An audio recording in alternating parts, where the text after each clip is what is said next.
Hello, everyone. This is Joe here with Joe Talks, and today we are going to talk a little bit about EVs and specifically EV charging. And so, what I want to dive into here is the differences between level one, level two, and level three chargers and how those can impact your EV driving experience. And so, was having kind of a conversation with a friend on Facebook who just recently picked up a Chevy Bolt, very similar to mine, and he was talking about the added expense or the high expense of the DC fast chargers, and he wasn't really expecting that high of a cost. And it got me to thinking maybe there's some more people out there that just don't kind of understand that relationship of how different types of charging or have different costs associated with them depending on what type of charging and where you charge your car. So I thought I would dive into that here a little bit. So I have a spreadsheet here that I want to take a look at. And one of the first things you need to understand is typically there's three different types of charging. So you have a level one charging, which is just your 110 outlet. You know, you might charge into just any typical outlet, maybe on the outside of your house. And then you have level two charging, which is typically a 220 or 240 volt type of system. Charges a little bit faster at a higher wattage. And then you have the level three chargers, which are the commonly referred to as like DC fast chargers, and they have a much higher wattage charging rate. So I want to take a quick look at this stuff. So what we've got here in this sheet is a breakdown of some different calculations associated with the different kind of charging. And what I'm showing here is a level one charger. And we're going to look at, really want to show the calculation and how you can determine how much it's going to cost you to charge your EV. And then also, one of the other big issues is how long it takes to charge your EV. And so let's sit down and take a look at this real quick. And I've got a couple of different scenarios here. I've got some background colors. Ignore the green, those are just inputs to the spreadsheet. But I've got the purple cells, which are the cost to charge, and then the blue cells are the time to charge. And we're going to look at this for some different scenarios of things that you can charge. So I'm basing this kind of off of my own experience. We get our power through a co-op, and we have kind of different stages of charging. I think it's for like the first 800 or some kilowatt hours, we pay a certain rate.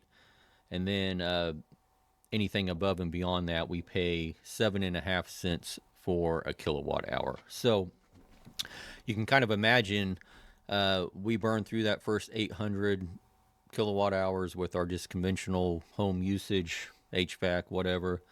So really, anything above and beyond that is at the 7.5 cents, and I'm kind of lumping the charging of the electric vehicle into that kind of everything above and beyond. So I'm using a 7.5 cents cost per kilowatt hour.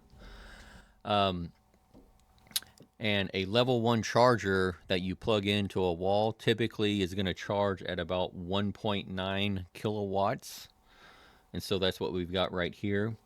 And then I'm using my Chevy Bolt as an example. The Chevy Bolt has a battery capacity of 66 kilowatt hours.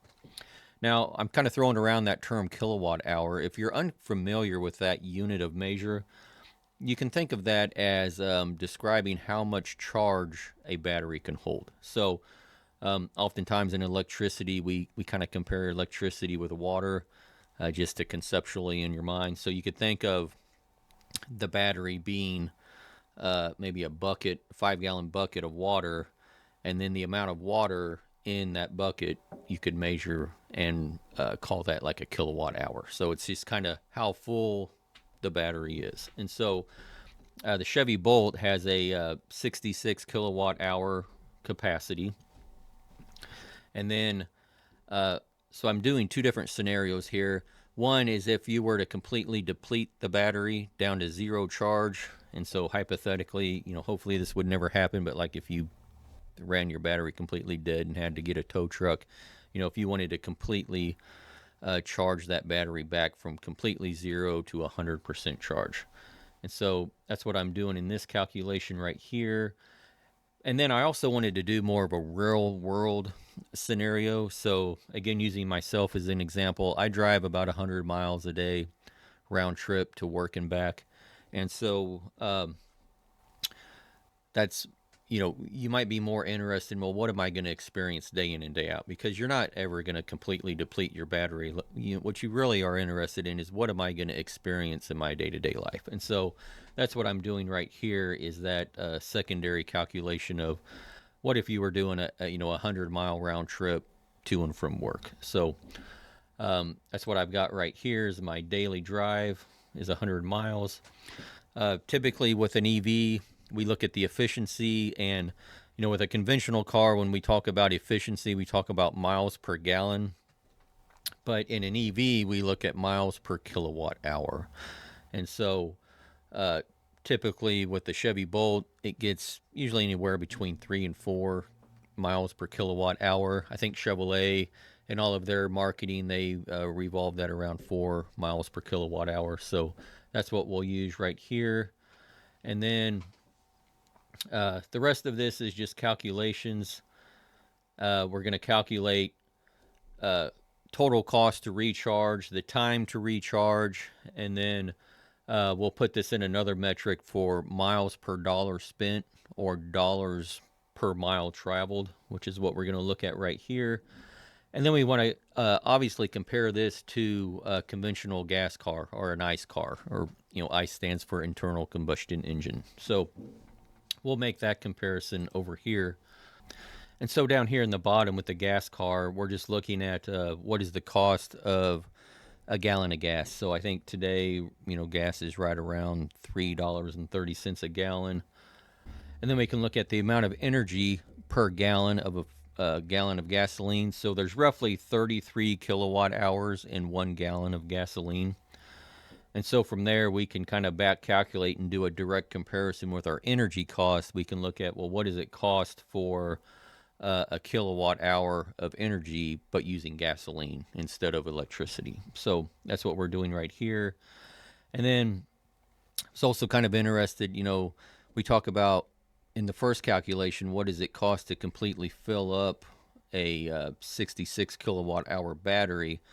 Well, here we can make a comparison of, what does it cost to fill up say a 15-gallon gas tank if we were to run it completely dry? So, and fill it back up, which obviously you'd never run it completely dry, but just so we can do apples to apples.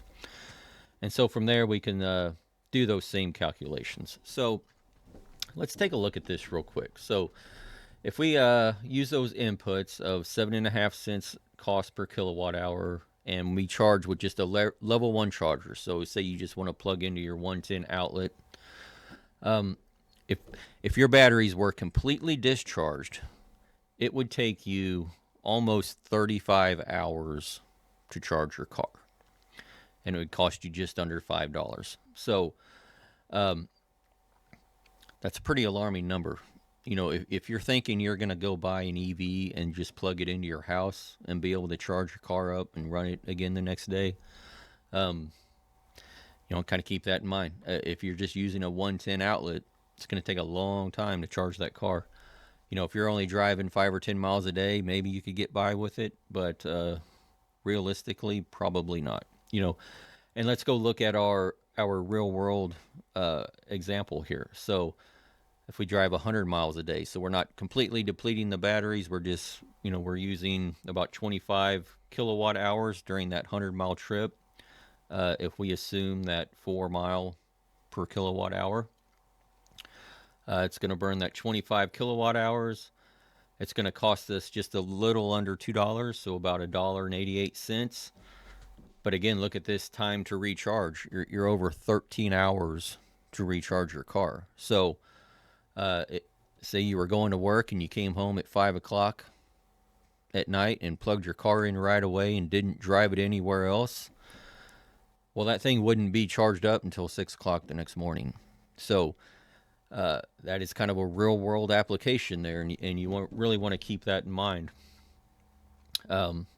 Your miles per dollar spent, so you're going to get about 53 miles per dollar of energy that you put in that car. Or conversely, you're going to spend about a little under 2 cents per mile that you're driving the car. So just put some kind of numbers to that.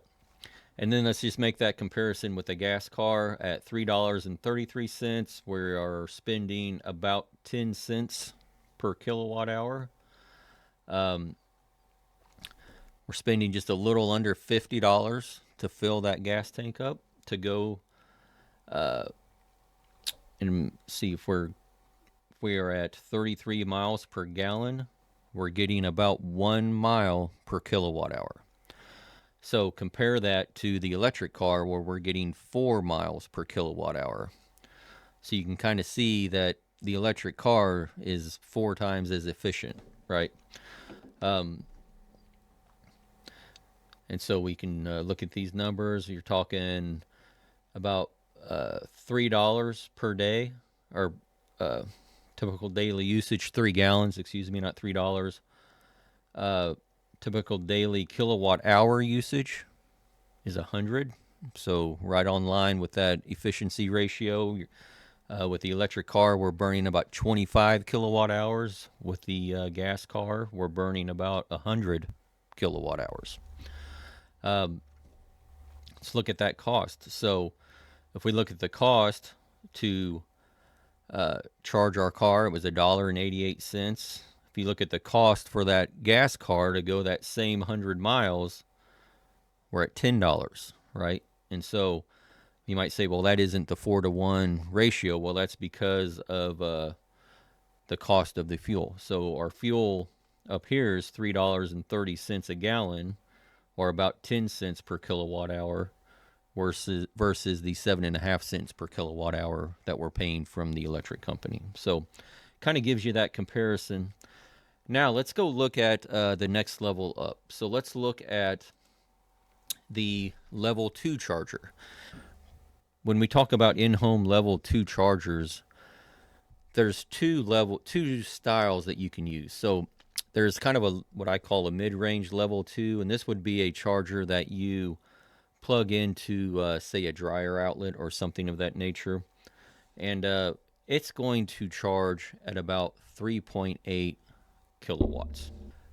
Now we compare that to a conventional level 2 charger, and so this is one that you might buy off of Amazon as a dedicated charger.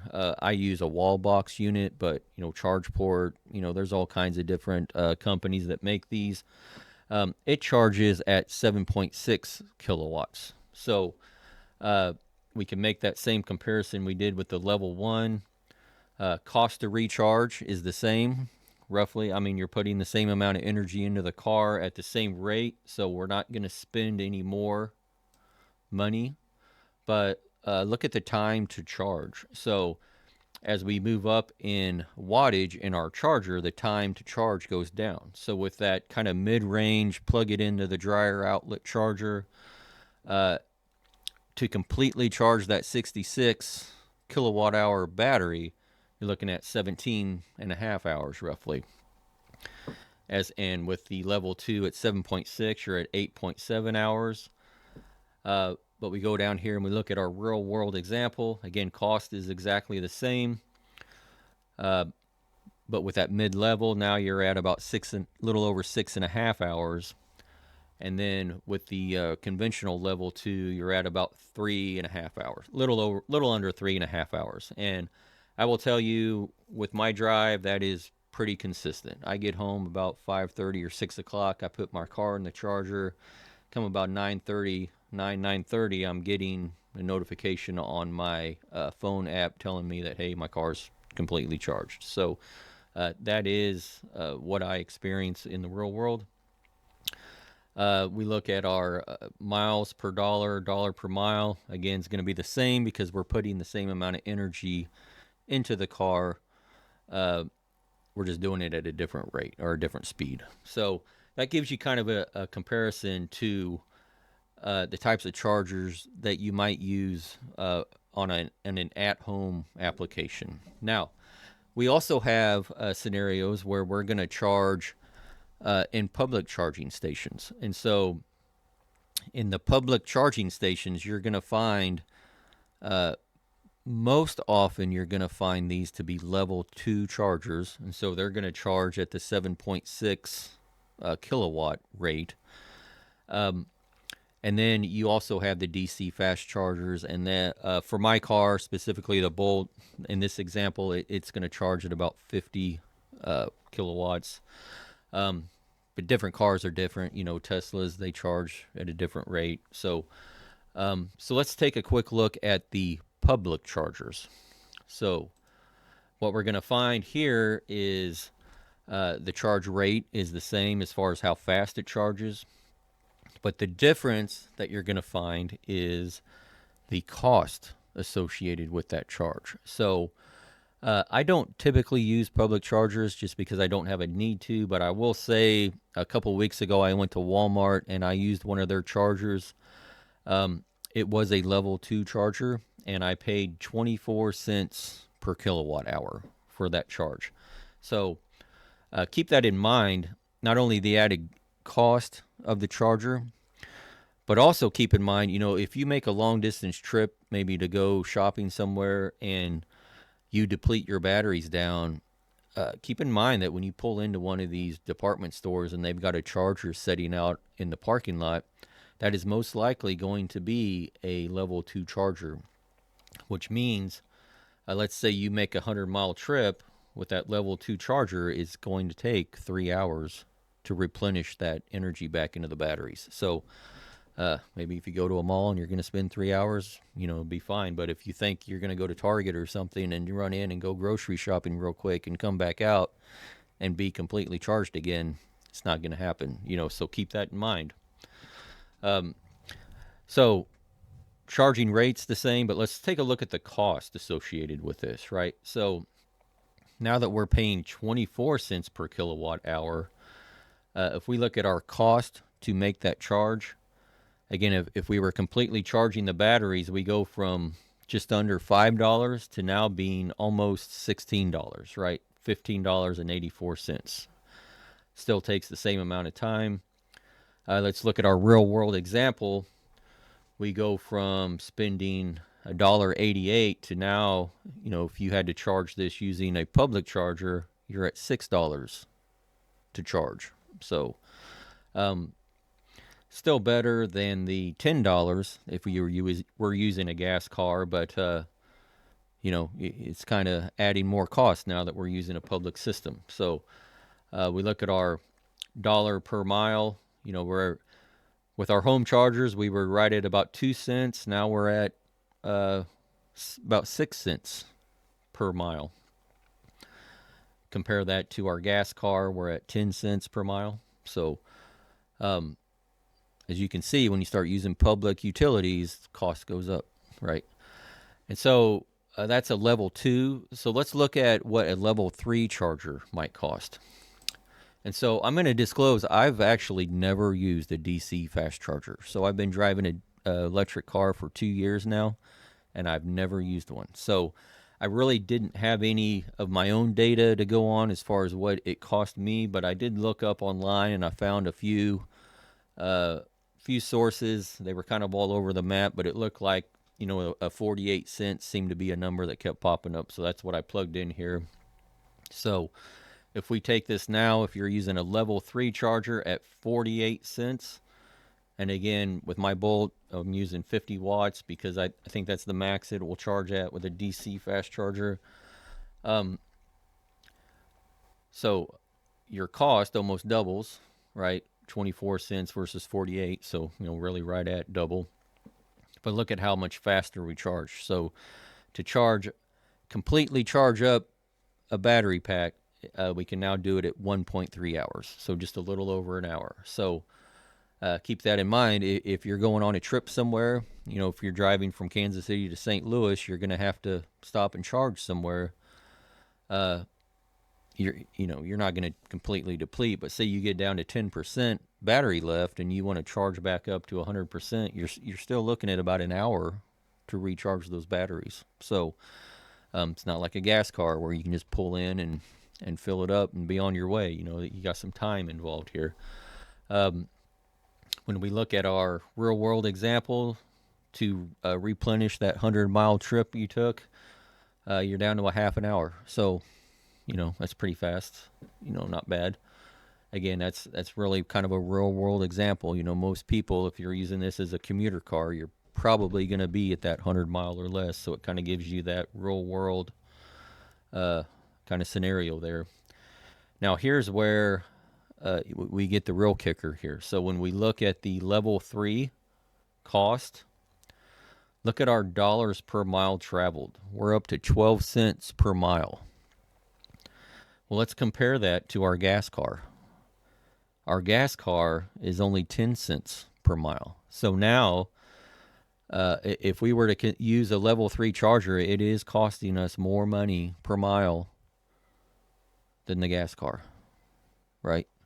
So keep that in mind. It's your miles per dollar. You're getting 8 miles per dollar, but you're versus 10.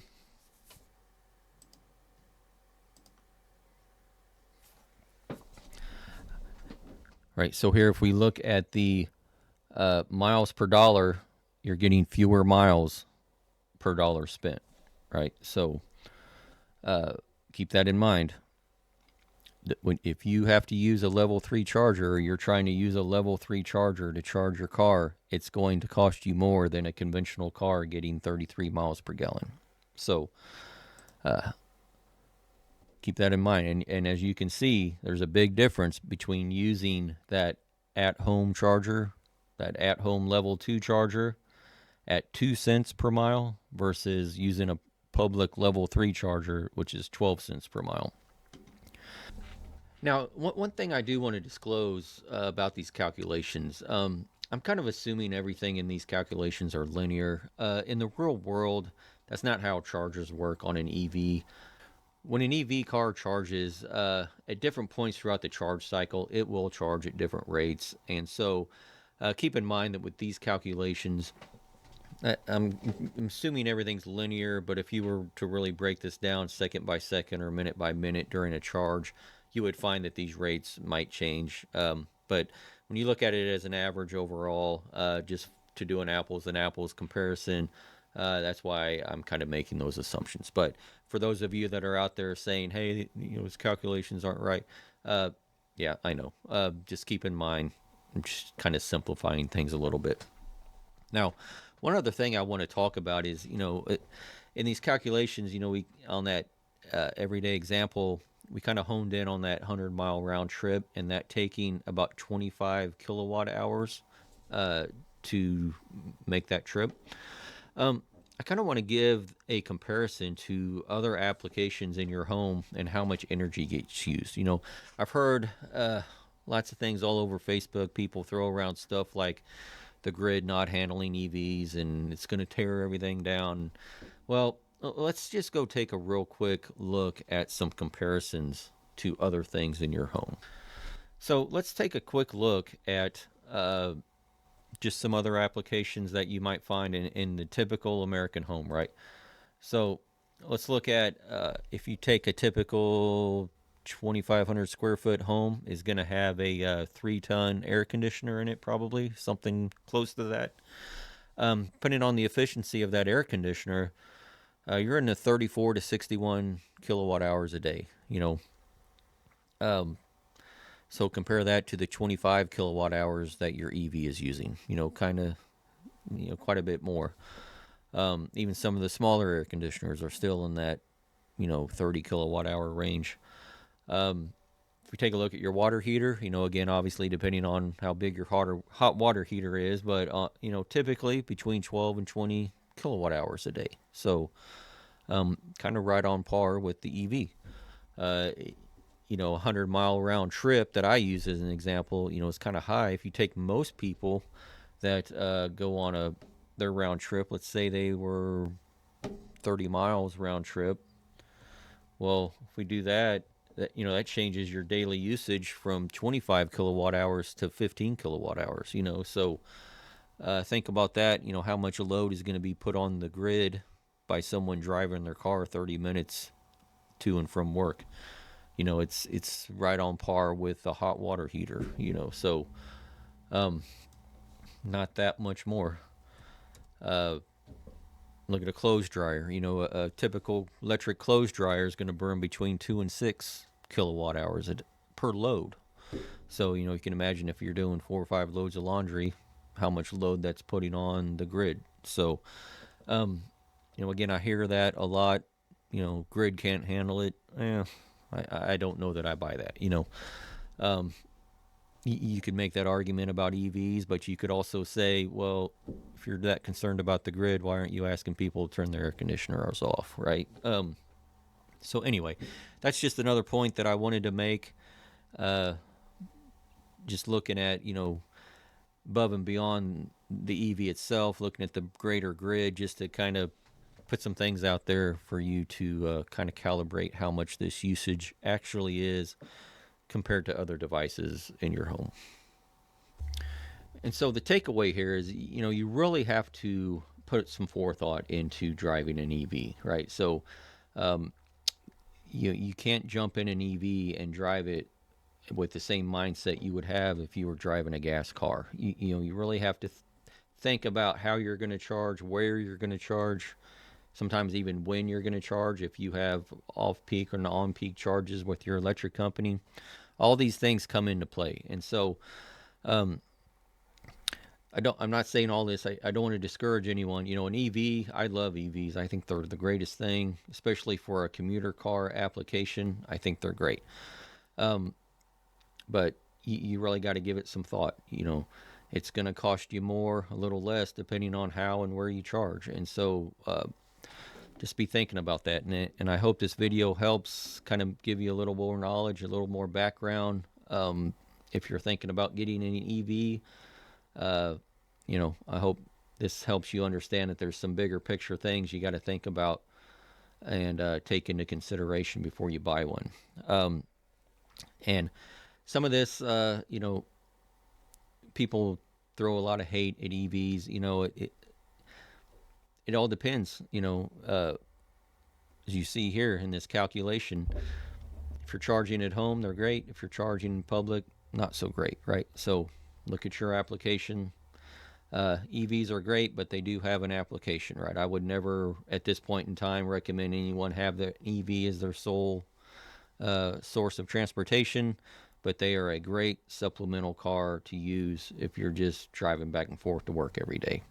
So anyway, there you go, and I hope that helps you. And if you got any value out of this video, please help me out. Like and subscribe, all that good stuff. I really appreciate it. Share this with all your friends and all that good stuff. All right, and until the next one, all right, thank you.